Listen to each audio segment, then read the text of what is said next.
Bienvenue dans mon laboratoire de sorcière. Nous sommes au mois d'octobre, le mois d'Halloween, et c'est donc l'heure de faire des nouvelles potions magiques pour mes copines les sorcières. Alors, aujourd'hui j'ai décidé de concocter une petite recette pour ma cousine la sorcière historienne. En effet, ma cousine la sorcière historienne souffre de ce qu'on appelle la rosacée, autrement connue sous le nom de coupe rose. C'est en fait une affection cutanée chronique qui génère des micro-œdèmes sur les vaisseaux sanguins du visage et qui donc provoque de fortes rougeurs, parfois des papules, et les vaisseaux sanguins sont apparents surtout sur la zone centrale du visage, notamment les joues. Outre les rougeurs, la rosacée provoque une hypersensibilité de la peau, c'est-à-dire qu'il devient difficile d'appliquer des cosmétiques, d'être exposé au froid, à la chaleur. La peau réagit tout de suite selon l'alimentation, donc ça va provoquer des bouffées de chaleur, des tiraillements intenses, ça va gratter. Voilà, donc ce n'est pas une maladie très grave, mais qui peut être très dérangeante au quotidien et qui en plus a de vrais effets psychologiques parce qu'on le sait, tout ce qui touche, toutes les affections qui touchent au visage... Voilà, ça peut mettre un petit coup au moral. Donc on va essayer de l'aider et donc de concocter une petite crème maison qui va permettre d'améliorer ce petit problème de rosacée. Alors, dans un premier temps, je vais vous montrer les ingrédients que je vais utiliser et ensuite on passera à la préparation. Alors, le premier ingrédient de notre crème magique, ça va être l'huile de jojoba. Donc l'huile de jojoba, c'est extrait en fait des graines du fruit de jojoba, qui est un arbre qui vient d'Amérique centrale. Cette huile a été faite à partir de cultures en Argentine. Et donc ces fruits ressemblent un peu à des dattes, et on extrait une cire de ces graines dont on fait une huile. C'est une huile qui est très utilisée pour les soins des cheveux. Effectivement, ça renforce le cheveu, évite la chute, les rend plus brillants, tout ça. Mais en fait, elle est également très efficace pour le soin de la peau. Les vertus qui nous intéressent dans l'huile de jojoba, c'est qu'elle va protéger la peau de la déshydratation. Elle va également réguler la production de sébum et elle a des vertus calmantes et réparatrices. Elle est régénérante et du coup elle permet de conserver l'élasticité de la peau. L'huile de jojoba est du coup très souvent utilisée dans les soins anti-âge. Alors là c'est pas exactement ce qui nous intéresse, mais sa fonction protectrice est intéressante justement pour protéger une peau hypersensible, notamment contre le froid ou les agressions extérieures. Et voilà, sa fonction calmante va permettre d'apaiser les tiraillements de la peau liés à la rosacée. On va aussi utiliser de l'huile de calophylle inophile, aussi connue sous le nom d'huile de tamanu ou de takamaka. Le takamaka, c'est un arbre qui s'épanouit sur les pourtours de l'océan Indien, sur les rivages de l'océan Indien. L'huile est extraite également du fruit et elle est utilisée depuis très longtemps comme remède contre les rhumatismes, les ulcères, les brûlures, les maladies de peau et même sur les plaies infectées. Elle a donc en fait des puissantes propriétés cicatrisantes sur les cellules de la peau et c'est un puissant antibactérien. Ça c'est dû au fait qu'elle contient énormément de vitamine E, qui est un antioxydant important et qui est très bon pour la peau. Et elle contient également beaucoup de polyphénol. Alors je ne me lancerai pas dans l'explication de ce qu'est le polyphénol, mais ce qu'il faut retenir, c'est que c'est un actif fluidifiant qui permet de tonifier la circulation sanguine, ce qui va beaucoup nous intéresser pour traiter l'affection du coup des vaisseaux sanguins du visage. Ce qu'il faut retenir sur l'huile de calophylle inophile, c'est qu'elle est réparatrice, elle lutte contre le vieillissement cutané, et c'est un actif purifiant qui fonctionne bien sur toutes les peaux à imperfection. Donc voilà pour les huiles. Ensuite, je vais utiliser essentiellement c'est notre ingrédient secret, de l'huile essentielle d'hélicryse italienne. Alors celle-ci vient de Corse, car malgré le nom italien de cette huile essentielle, en fait l'hélicryse est une plante qui pousse sur tout le contour de la Méditerranée. C'est une plante qui fait des fleurs jaunes et que l'on appelle aussi plante à curry. L'hélicryse italienne, en tout cas, son huile essentielle est également connue sous le nom d'immortelle. Qui sait, peut-être que pour notre prochaine potion magique, nous nous en servirons afin de faire un élixir de jouvence. Alors, qu'est-ce qui nous intéresse dans les vertus de l'hélicryse italienne? Alors déjà, dans un premier temps, c'est une huile essentielle qui est un anti-hématome très puissant. Donc souvent, on l'utilise contre les bleus, les petits bobos, tout ça. Mais c'est aussi une huile essentielle anticoagulante et qui est circulatoire, qui tonifie du coup la circulation du sang. Ce qui va être très efficace contre les rougeurs. C'est aussi efficace pour dégager les bronches. Bon, là, ça nous intéresse moins. C'est aussi un anti-inflammatoire et un antispasmodique que l'on peut utiliser du coup dans plein d'autres cas. Elle a des vertus cicatrisantes, ce qui va pouvoir nous aider pour tout ce qui est affection de la peau. Et on dit aussi qu'elle est bonne pour le foie. Mais ce que l'on aime bien avec les huiles essentielles, ce sont, voilà, en tant que sorcière, ce sont ces petits pouvoirs magiques. De la même manière que l'huile essentielle d'hélicryse italienne permet de soigner les bleus et les petits bobos, elle va permettre de réparer ce que j'appellerais les bleus de l'âme et notamment toutes les blessures affectives.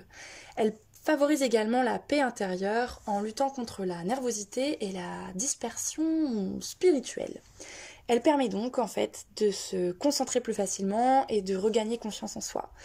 Donc je suis très contente de pouvoir glisser quelques gouttes de cet élixir dans ma crème magique, car ma cousine la sorcière historienne est en ce moment en train d'écrire une thèse et c'est générateur de stress et donc un petit boost de concentration et de confiance en soi ne pourra pas lui faire de mal. Enfin, nous allons utiliser dans notre crème de l'extrait de pépins de pamplemousse, qui est en fait tout simplement un conservateur naturel qui est antibactérien et antifongique et qui va pouvoir nous permettre de conserver notre crème plus longtemps. Voilà, et justement ce qui va nous permettre d'obtenir la texture de crème, ça va être cette petite cire émulsifiante qui se présente comme ceci. Ce sont des petites billes de cire qui ont en fait été obtenues en extrayant les acides gras de la noix de coco et de l'olive. Donc c'est 100% des ingrédients qui viennent d'origine naturelle, de plantes, et voilà, qui va nous permettre du coup d'avoir une émulsion entre l'huile et les corps aqueux et pour avoir cette texture de crème. Voilà, ça ce sont tous nos ingrédients secrets pour cette crème contre la rosacée. Donc, je vous remettrai toutes les explications dans l'article sur le blog de ma petite médiathèque qui est tenue par ma maman, la meilleure des sorcières. Je vais de ce pas me lancer dans la préparation de cette crème. On y va tous ensemble. Nous voilà donc devant nos chaudrons. Donc dans un premier temps, dans un premier bol au bain-marie, je vais faire chauffer l'équivalent de 4 cuillères à soupe d'eau. Donc on va attendre que ça chauffe. En attendant, dans notre deuxième bain-marie, je vais mettre l'équivalent d'une cuillère à café de cire émulsifiante que je vais faire fondre avec mes huiles végétales. Donc une cuillère à café d'huile de jojoba et je vais ajouter une cuillère à café donc d'huile de calophylle.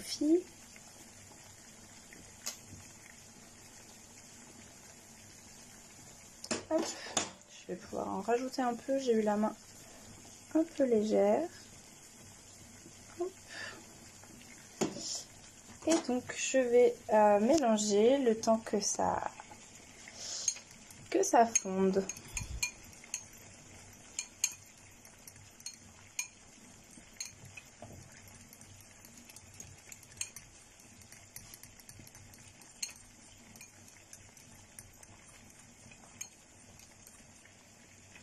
On peut voir que la cire est en train de fondre petit à petit et que la buée est partout sur ma caméra.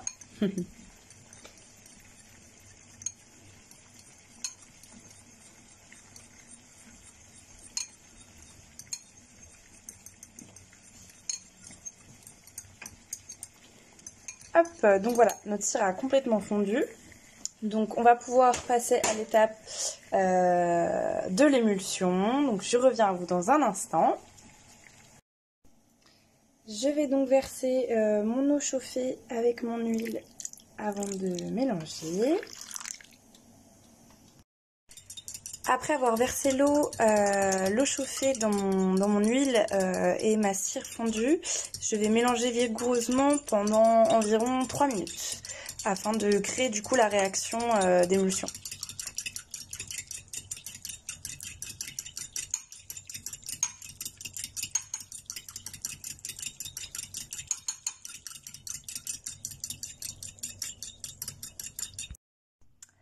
Après avoir mélangé dans mon bain-marie pendant 3 minutes, je plonge ma préparation qui est devenue blanche et mousseuse dans un bain d'eau froide pour faire refroidir et je continue de mélanger jusqu'à avoir bien fait redescendre la température.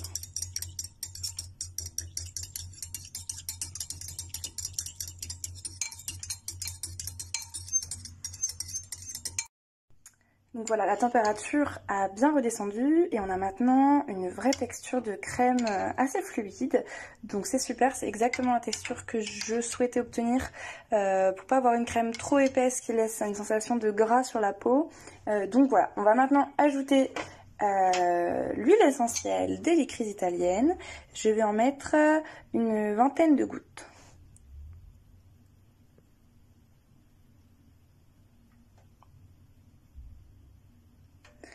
Hop,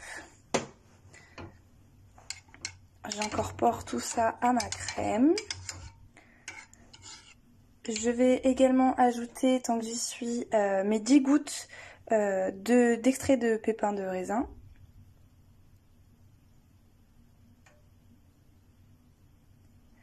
Tac, le conservateur. Et donc je peux maintenant finaliser ma crème en incorporant du coup délicatement mes huiles essentielles.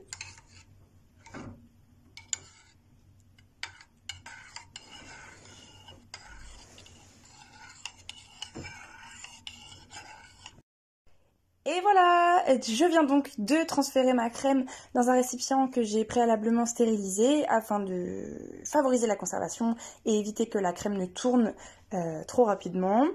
Donc pour la conservation d'ailleurs, on évitera les changements trop brusques de température et l'exposition à la lumière du soleil direct.